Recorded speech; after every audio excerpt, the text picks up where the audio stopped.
오늘 본문에서는 바리새인과 헤롯 당원들이 예수님을 찾아왔습니다. 자발적으로 온 것이 아니라 누가 보냈다고 했죠. 누구인지는 13절에 이렇게 나와 있습니다. 그들이 예수의 말씀을 책 잡으려 하여 바리새인과 헤롯 당 중에서 사람을 보냈다 그랬어요. 그들이 보냈다. 누굴까요?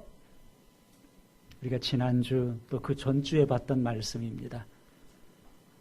대제사장, 서기관, 장로들, 종교 지도자들이라 그랬죠. 또 그들을 중심으로 사내들이라는 최고의 권력기관을 형성하고 있었습니다. 그들이 예수님께 와서 무슨 권세로 그랬느냐 이렇게 따지다가 제대로 성공을 하지 못하고 돌아갔어요. 그들이 이번에는 바리새인, 헤롯 당, 이 두 부류의 사람들을 예수님께 보냈는데 보낸 목적은 책 잡으려고 보냈다 그랬습니다. 예수님을 찾아온 바리새인과 헤롯 당, 이 두 부류의 사람들은 서로 사이가 좋지 않은 사람들이에요. 왜냐하면 생각이 전혀 달랐기 때문에 그렇습니다. 헤롯 당이라고 하면 이 당시에 로마 제국과 긴밀하게 연결되어 있는 사람들입니다. 로마와 친하게 지낸 사람이에요. 반면에 바리새인들은 종교적인 것을 굉장히 중요시 여기고 또 민족적인 그 애정이 굉장히 강한 사람들이죠. 우리나라 일제강점기 시대로 비유를 하면 헤롯 당은 좀 친일파라고 볼 수가 있고요. 바리새인들은 민족주의자, 또 독립운동에 참여하는 사람들이다 이렇게 볼 수 있습니다. 평소에는 사이가 안 좋은데 적에 적은 친구다 이런 말도 있죠. 예수님을 싫어하는 거는 똑같아요. 그래서 이들이 하나가 돼가지고 예수님을 책 잡으러 나온 겁니다. 자, 예수님께 나와서 예수님을 한껏 칭찬을 하기 시작합니다. 14절에 보니까 와서 이르되 선생님이여 우리가 아노니 당신은 참되시고 아무도 거리끼는 일이 없으시니 이는 사람을 외모로 보지 않고 오직 진리로서 하나님의 도를 가르치심입니다.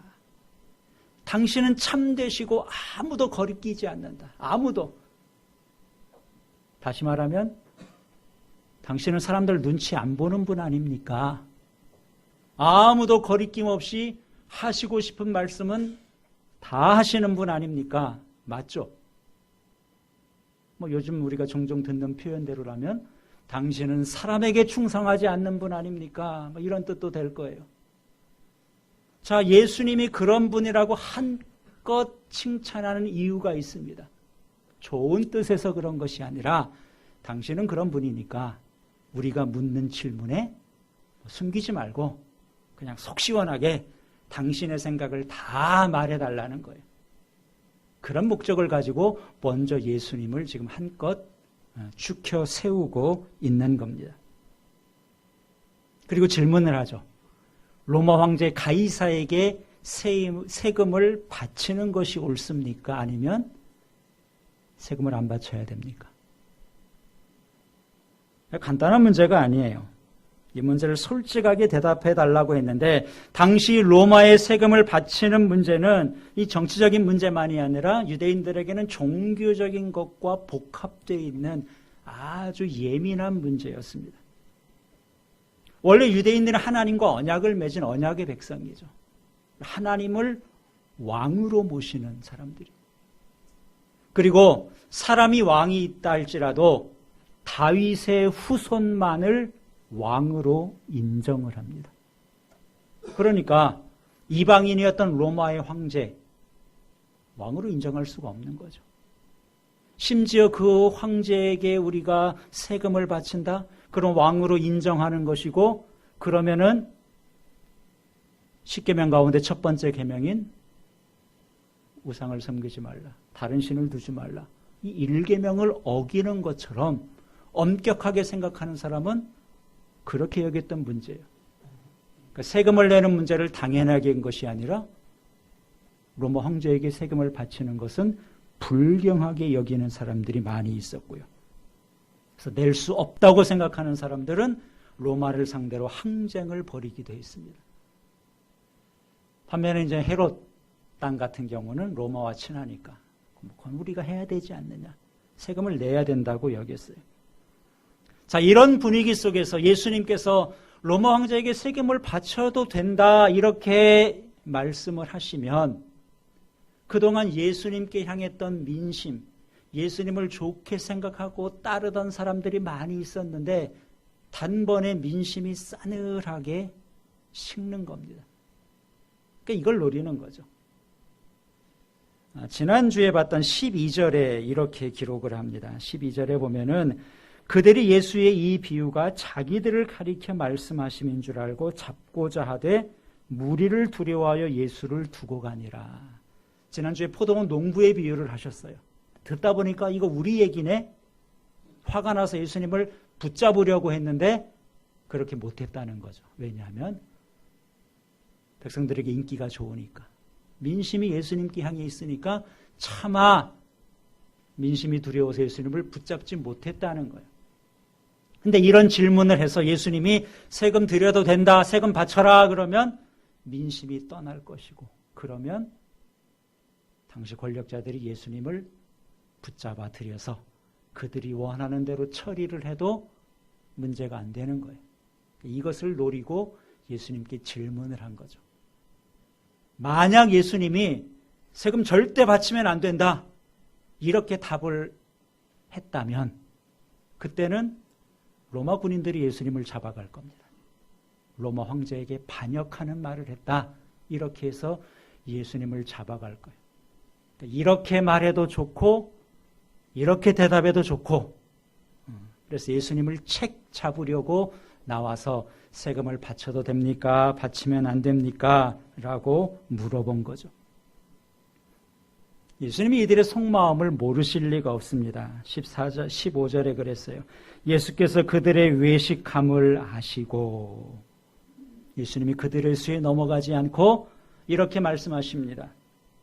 데나리온 하나를 좀 내게 보여달라 그래요. 데나리온은 당시 로마의 화폐입니다. 로마의 동전, 로마의 은전을 나한테 한번 보여달라는 거예요. 당시 로마의 화폐에는 로마의 황제였던 가이사의 얼굴이 새겨져 있었습니다. 그리고 얼굴만 있는 것이 아니라 글씨도 있었는데 이렇게 쓰여져 있었어요. 신성한 아우구스투스의 아들 티베리우스 가이사. 이 로마 황제 시저가 신성한 아우구스투스의 아들이다. 신이라는 거죠. 황제의 얼굴을 새겨놓고 황제를 신성시하는 말이 로마의 화폐에 새겨져 있었습니다. 한번 보여봐라. 예수님이 주머니에 있었으면 예수님께 꺼내셨을 거예요. 예수님도 없으셨나 봐요. 꺼내봐라. 바리새인들 같으면은 이거 불경하다고 안 가지고 다녔겠죠. 아마 화폐를 꺼낸 사람은 헤롯 당원이었을 겁니다. 그것을 본 다음에 예수님께서 물어봐요. 여기 있는 형상, 여기 써 있는 글이 누구의 거냐? 사람들이 대답을 합니다. 가이사의 겁니다. 예수님 뭐라 그러세요? 가이사의 것은 가이사에게 갖다 줘라. 하나님의 형상이, 황제의 형상이 새겨지고 황제를 신으로 묘사한 그것이 가이사의 것이라고 생각하는 사람은 가이사에게 갖다 주라는 거예요. 그럼 어떻게 하라는 거예요? 세금을 내라는 건가요? 말라는 건가요? 세금을 내야 된다는 사람에게는 세금을 내라는 거죠. 반면에 세금을 낼 수 없다 이렇게 생각하는 사람도 트집을 잡을 수 없는 답변입니다. 황제의 얼굴이 새겨진 그 불경한 물건을 왜 가지고 다니냐? 갖다 줘라. 이런 의미니까 그들도 역시 트집을 잡을 수 없는 겁니다. 오늘 우리는 어떻게 해야 되나? 우리는 세금 내야 되나요? 또 세금의 문제만이 아니라 우리가 가진 돈에도 신사임당도 그려 있고 세종대왕도 그려 있어요. 이 불경한 돈을 우리가 가지고 다녀도 되는 것인가? 영 꺼름직하다면 저에게 가져오시면 됩니다. 우리는 그것을 가지고 불경하다고 생각하지는 않죠.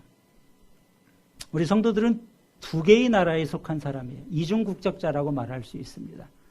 대한민국에 속한 백성이기도 하면서 또 한편으로는 하나님 나라에 속한 하나님 나라의 백성들이죠. 우리가 대한민국에 속해서 국가로부터 받는 혜택이 있고 도움이 있습니다. 또 그렇기 때문에 우리가 나라에 세금을 내는 것 당연한 문제이기도 합니다.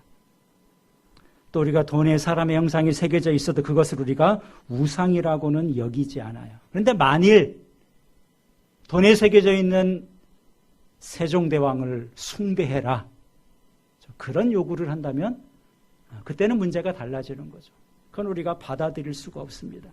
초대교회 때도 보면은 많은 그리스도인들이 박해를 받았어요. 근데 박해를 받은 이유는 세금을 내지 않아서 박해를 받은 것이 아니라 황제를 숭배하라. 황제에 따라서 황제 숭배를 강하게 요구한 황제도 있었고 또 좀 약화시켜준 황제도 있어요. 그러나 황제를 숭배하는 것은 말 그대로 십계명을 어기는 것이기 때문에 초대교회 성도들은 목숨을 내걸고 그 부분은 거부를 했었던 거죠. 지금도 우리가 두 나라의 요구가, 우리가 속한 나라의 요구가 하나님의 말씀과 일치가 된다면 문제가 없어요. 그러나 그것이 정면으로 배치가 된다면 오늘 우리도 따를 수 없는 문제입니다. 예수님의 대답은 가이사의 것은 가이사에게, 하나님의 것은 하나님께 바쳐라 그랬어요. 가이사의 것을 가이사에게 갖다 줘라, 이것으로 그친 것이 아니라 가이사의 것은 가이사에게, 하나님의 것은 하나님께. 이 뒤에 있는 말까지 했는데 강조점은 어디에 있느냐? 사실은 뒤에 있는 거예요. 너희들은 지금 가이사에게 세금을 바치는 문제를 가지고 서로 간에 의견 충돌도 있고 이것이 맞다 저것이 맞다, 그 문제는 굉장히 중요하게 여기면서 따지는데 하나님의 것은 어떻게 하고 있느냐? 하나님의 것을 하나님께 바치는 그 문제는 얼마나 중요하게 여기며 그것을 지키려고 하고 있느냐? 예수님은 이 질문을 통해서 하고 싶은 말씀은 뒤쪽에 더 강조점이 있다는 거죠. 너희가 하나님의 것을 하나님께 바치고 있는가 하는 거예요. 여러분 어떻습니까? 하나님의 것을 하나님께 바치고 있나요? 자, 하나님의 것을 하나님께 바치려면 하나님의 것이 무엇인지를 알아야 되겠죠. 하나님의 게 뭐냐? 하나님의 것이 무엇인가요? 11조라는 말씀인가요? 10분의 1은 하나님의 거니까 하나님께 바쳐라. 물론 그것도 틀린 말은 아닙니다. 그럼 10분의 1은 하나님의 거면 나머지 내가 가지고 있는 10분의 9는 내 것이라고 할 수 있냐? 또 그것도 아니죠. 그럼 우리의 물질만 하나님의 것이냐? 또 그것도 아니잖아요. 우리가 고백하기를 나의 전부가, 내 인생이 하나님의 거다. 우리가 이런 고백을 믿음으로 하지 않습니까? 창세기 1장에 하나님께서 사람을 만드실 때에 하나님의 형상대로 만들었다 그랬어요. 창세기 1장 26절에 하나님이 이르시되 우리가 우리의 형상을 따라 우리의 모양대로 사람을 만들고, 사람을 그냥 만든 것이 아니라 짐승과는 달라요. 다른 점이 있다면 하나님의 형상대로 만든 거예요. 가이사의 형상이 들어있는 돈이 가이사의 것이라면 하나님의 형상대로 지음받은 우리 인간은 내 것이 아니라 하나님의 것이다. 인간이 범죄함으로 하나님의 형상을 잃어버렸어요. 하나님의 형상이 파괴됐습니다. 그러나 예수님께서 우리를 위해서 대신 죽으시고 우리를 구원해 주셔서 하나님의 형상을 다시 회복시켜 주시고 새로운 피조물로 만들어 주셨죠. 그래서 골로새서 3장에 보면은 우리 그리스도인들은 옛사람을 벗은 자들이고 새로운 피조물 새 사람을 입은 자라고 가르쳐 줍니다. 골로새서 3장 10절에 자기를 창조하신 이의 형상을 따라 지식에까지 새롭게 하심을 입은 자다. 그래서 우리 그리스도인들은 누구냐? 하나님의 형상대로 지음받았고 예수 그리스도를 통해서 다시금 하나님의 형상으로 회복된 자들. 하나님의 형상이 있는 우리는 내 인생이 내 것이 아니라 하나님의 것이라는 것을 우리가 분명히 알아야 됩니다. 그러면 중요한 것은 뭐냐? 내가 하나님의 것이고 하나님의 것을 하나님께 드려야 되는데 이게 나를 어떻게 드립니까? 리빙스턴이라는 선교사로 제가 기억을 하는데요. 그랬다 그래요. 어렸을 때에 교회에서 예배를 드리는데 헌금 시간이 있었을 거 아니에요. 헌금을 우리처럼 이렇게 드리는데 자기가 가진 게 없었었나 봐요. 그래서 자기를 드린다 그래서 헌금 바구니에 자기를 이렇게 그것이 하나님의 것을 하나님께 드리는 거다. 이렇게 말할 수는 없겠죠. 그럼 우리 자신을 하나님께 드리는 게 무엇일까? 그러니까 로마서라는 말씀을 보면은 로마서는 우리가 믿음으로 구원받았다. 이 말을 다시 하면 예수님께서 우리를 새로운 피조물로 다시 빚어주셨다. 이렇게 말할 수 있죠. 그래서 로마서가 1장부터 11장까지는 우리가 믿음으로 구원받은 구원의 도리를 잘 설명합니다. 그리고 12장부터는 구원받은 성도들이 어떻게 살 것인가, 하나님의 형상을 회복된 자들이 어떻게 살 것인가를 12장부터 가르쳐 주는데 12장 1절이 우리가 잘 아는 말씀이죠. 그러므로 형제들아 내가 하나님의 모든 자비하심으로 너희를 권하노니 너희 몸을 하나님이 기뻐하시는 거룩한 산 제물로 드려라. 우리가 하나님의 것이 됐으니까 우리 몸을 하나님께 제물로 드리라. 원래 제물은 죽어야 됩니다. 죽으라는 말은 아니죠. 산 제물로 드리라. 죽지는 않는데 어떻게 제물로 드릴 수 있을까? 어떻게 우리를 하나님께 드릴 수 있을까? 그 다음 2절에서 이렇게 말씀합니다. 너희는 이 세대를 본받지 말고 오직 마음을 새롭게 함으로 변화를 받아 하나님의 선하시고 기뻐하시고 온전하신 뜻이 무엇인지 분별해라. 여기에 답이 있는 거죠. 우리 자신을 하나님께 드리는 게 무엇인가? 우리가 우리의 생각대로 사는 것이 아니라 나를 향하신 하나님의 선하신 뜻이 무엇인지, 기뻐하신 뜻이 무엇인지 깨닫고 그렇게 순종하며 사는 것이 우리의 인생을 하나님께 드리는 것이고 하나님께 우리의 인생을 맡기는 겁니다. 여러분, 예수님이 그렇게 살지 않았나요? 하나님의 형상을 가장 온전하게 가지셨던 분이 누구인가? 예수님이잖아요. 그렇죠? 우리는 하나님의 형상을 다 회복했다고 하지만 여전히 아직도 우리는 육신 가운데 부족함이 있어요. 이 땅에 오신 예수님은 하나님의 형상을 그대로 가지고 계신 분인데 골로새서 1장 15절에 이렇게 말씀합니다. 그는 보이지 아니하는 하나님의 형상이다. 하나님은 보이지 않지만 예수님은 보이지 않는 하나님의 형상을 그대로 가지고 이 땅에 오셨다는 거예요. 히브리서 1장 3절에 이는 하나님의 영광의 광채시요 그 본체의 형상이다. 예수님이 하나님의 형상을 온전히 가지고 계시다 그 말인데 외모가 닮았다 그 말씀은 아니겠죠. 예수님은 하나님의 형상 그대로 자신을 하나님께 드리는 삶을 살았다는 거예요. 예수님의 삶을 한마디로 요약하면 어떤 삶이라고 할 수 있습니까? 이 땅에 오셔서 예수님이 사셨던 그 삶을 한마디로 정리를 하면 아버지의 뜻을 알고 아버지의 뜻에 철저하게 순종한 삶이에요. 그렇지 않습니까? 하늘 보좌를 버리고 이 땅에 오심 자체도 하나님의 뜻에 순종하신 것이고요. 십자가를 지고 십자가에서 돌아가시는 것조차도 아버지의 뜻이기 때문에 아버지께서 주시는 잔이기 때문에 그렇다면 제가 그것까지 순종하겠습니다. 왜 거기까지 순종해야 돼요? 하나님의 형상을 그대로 가지고 계셨고 하나님의 뜻에 온전히 순종하는 것, 이것이 바로 우리 자신을 하나님께 드리는 삶입니다. 여러분, 우리가 우리 자신을 하나님께 드린다, 하나님께 순종한다, 어디까지 해야 되는가? 욥의 경우를 한번 생각해 보시기 바랍니다. 욥이 하루아침에 모든 걸 다 잃은 사람이죠.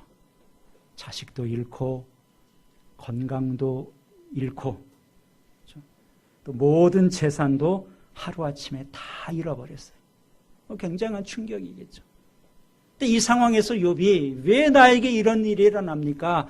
불평하고 원망한 것이 아니라 욥의 고백을 알고 있습니다. 이렇게 고백하죠. 주신 이도 여호와시요 거두신 이도 여호와시니 여호와 이름이 찬송을 받으실지로다. 불만이 없다는 거예요. 왜 불만이 없나? 내 것이 아니었다는 거죠. 내가 가지고 있는 것, 나의 모든 재산, 하나님 주신 것 하나님의 거다. 내 건강도 하나님이 주셨던 것이고 내 생명도 하나님 주셨던 것이고 나의 자녀들도 하나님 주신 것이고 그렇게 생각했기 때문에 자기의 모든 것이 하나님의 것이라고 생각했기 때문에 하나님께서 가져가셨을 때 하나님이 빼앗아간 것도 아니고 자기가 손해본 것도 아니고 하나님이 하나님의 것을 가져갔다고 믿음으로 고백한 것입니다. 그리고 우리 자신 하나님께 드린다는 것은 심지어 거기까지도 우리가 생각할 수 있는 것이죠. 그것이 우리의 전부를 하나님께 드리는 겁니다. 요셉의 경우도 마찬가지 아닌가요? 요셉은 자기의 인생이 자기 계획대로 흘러가지 않았습니다. 야곱의 아들로 태어났죠. 그때는 야곱이 재산이 좀 있을 때니까 요즘으로 말하면 금수저를 물고 태어났다 이렇게 말할 수 있을 거예요. 그리고 야곱은 12아들 가운데 요셉을 특별히 사랑했어요. 아버지의 사랑을 독차지했습니다. 이렇게 요셉이 살면서 자기가 노예로 팔려간다. 자기 인생에 그런 일이 일어날 거라고는 그야말로 꿈에도 생각해 보지 못했을 겁니다. 근데 요셉의 인생에 그런 일이 찾아오잖아요. 성경은 요셉이 그 상황에 대해서 불평하고 원망했다는 말이 없습니다. 보디발의 집에서 종으로 사는데 그 가운데에서 성실하게 주인을 섬깁니다. 안주인이 유혹을 해도 내가 하나님 앞에 범죄할 수 없다 그렇게 말하면서 그것을 다 거절합니다. 억울하게 감옥에 갇혔는데도 하나님을 원망하지 않고 그 가운데 자기가 해야 될 일을 해요. 요셉이 그렇게 처신할 수 있었던 비결이 무엇인가? 훗날 요셉이 자기를 바랐던 형들을 만나게 되죠. 형들에게 자기 정체를 고백하면서 요셉이 이렇게 말합니다. 하나님께서 하셨습니다. 하나님께서 나를 먼저 보내셔서 기근 가운데 우리 가족을 구원하기 위해서 먼저 보내셨습니다. 자기의 모든 인생 하나님께서 하셨다. 이것을 요셉은 알고 있었고 그 하나님이 자기 인생의 주인이라는 분명한 이해가 있었기 때문에 자기에게 일어난 일에 대해서 원망하지 않고 불평하지 않은 것입니다.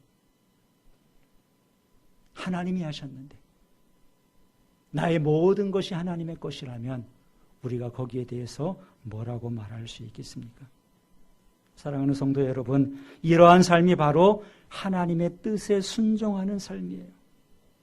이러한 삶이 바로 하나님의 것된 우리의 전부를 하나님께 드리는 삶입니다. 물론 절대 쉽지 않은 일이죠. 그럼 하나님의 것을 하나님께 드린다. 이게 뭐 돈으로 해결되는 문제라면 차라리 좀 쉬운 일이라고 할 수 있습니다. 가이사의 것을 가이사에게 드려라. 가이사의 것을 드리지 않으면 요즘도 우리가 세금을 드리지 않으면 어떻게 돼요? 세금 내지 않으면 친절하게 원래 고지서가 오죠. 안 내면 독촉장도 오고 그래도 안 내면 붙잡아도 가고 그러겠죠. 우리가 어떻게 해야 되는지 얼마큼 해야 되는지 명확하게 정해져서 와요. 그런 문제는 좀 쉬울 수 있습니다. 근데 우리 자신을 하나님께 드려야 된다. 이것은 뭐 하나님이 다 고지서가 오는 것처럼 너 이만큼 좀 해라. 여기까지 해라. 뭐 그렇게 정해주면 차라리 좀 쉬울 수 있어요. 안 하면은 좀 독촉장도 오고 뭐 붙잡아 간다 이렇게 좀 말씀도 하시고 그러면 좀 쉬울 수 있는데 그렇지 않잖아요. 그렇지 않다고 그런 의무가 없는 거냐? 또 그것도 아니에요. 성경을 통해서 우리에게 말씀하고 있습니다. 우리가 말씀을 듣는 것을 통해서 하나님께서는 하나님의 선하시고 기뻐하시고 온전한 뜻이 무엇인지 우리 각자에게 말씀해 주시는 거예요. 거기에서 내가 들어야 되는 거죠. 하나님이 이것을 원하시는구나. 이것을 드리라고 하는구나. 이런 일에 대해서 내가 힘들어도 믿음으로 받아들이고 순종하라고 하시는구나. 그럼 그거를 들을 수 있는 믿음의 안목이 있어야 됩니다. 그렇게 하는 것이 바로 신앙생활이에요. 우리가 이 땅을 살면서 정치적인 문제에 대해서 참 관심이 많습니다.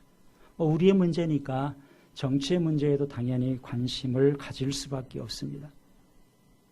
그러면서 우리가 보수적인 입장을 취할 수도 있고 진보적인 입장을 취할 수도 있겠죠. 국가 정책에 대해서 얼마든지 우리 개인의 생각을 표현할 수도 있습니다. 근데 우리가 거기에 대해서만 관심을 가져서는 안 되죠. 나는 과연 하나님 나라의 백성으로서 하나님의 일에 얼마나 관심을 가지고 있는가? 하나님께서 나에게 원하시는 것을 얼마나 내가 귀담아 듣고 실천하고 있는가? 이 문제는 남을 평가하는 문제가 아니라 나를 돌아보는 문제입니다. 그래서 정치인을 검증하는 것보다 더 진지해야 되고 더 치열하게 우리가 살펴봐야 될 문제인 것이죠. 여러분 지난 주일에 들었던 포도원 농부의 비유. 제목이 그렇게 적합하지 않다. 다시 제가 제목을 이야기했는데 뭐라고 했었죠? 악한 포도원 소작농의 비유다. 이렇게 하는 게 더 맞다 그랬습니다. 왜 악한 소작농인가요? 자기의 게 아니니까. 자기의 게 아니고 주인의 몫은 주인께 줘야 되는데 그거를 안 주고 가지려고 하는 악하다는 것이고요. 거기에 대해서 나중에 주인께서 심판한다는 내용이었습니다. 그 비유는 오늘 우리에게 주신 말씀이고 우리는 그렇게 하지 말라. 내가 가진 것 중에 하나님의 목, 하나님께서 원하신 것을 드려야 된다는 거예요. 주인의 것을 주인에게 바쳐야 된다. 그것이 바로 오늘 본문에서 하나님의 것은 하나님께 바쳐야 된다는 말씀입니다. 예수님께서 십자가에 피를 주고 우리를 주님의 것으로 피로 값주고 사셨습니다. 잃어버렸던 하나님의 형상을 다시 회복시키셔서 온전히 하나님을 닮은 자로 하나님의 것으로 다시 빚어주셨죠. 그래서 이제는 우리의 전부가 하나님의 것입니다. 하나님의 것을 하나님께 드려라. 여러분 이렇게 사는 삶이 우리가 손해보는 삶이 아니라 더 영광스럽고 더 복되고 더 지혜로운 삶입니다. 그렇기 때문에 우리를 사랑하신 하나님께서 우리에게 원하시는 것이죠. 오늘 이 말씀을 여러분들이 믿음으로 받으시고 믿음으로 순종하는 그런 지혜롭고 복된 성도들이 다 되시기를 우리 주님의 이름으로 축원합니다. 기도하겠습니다. 오늘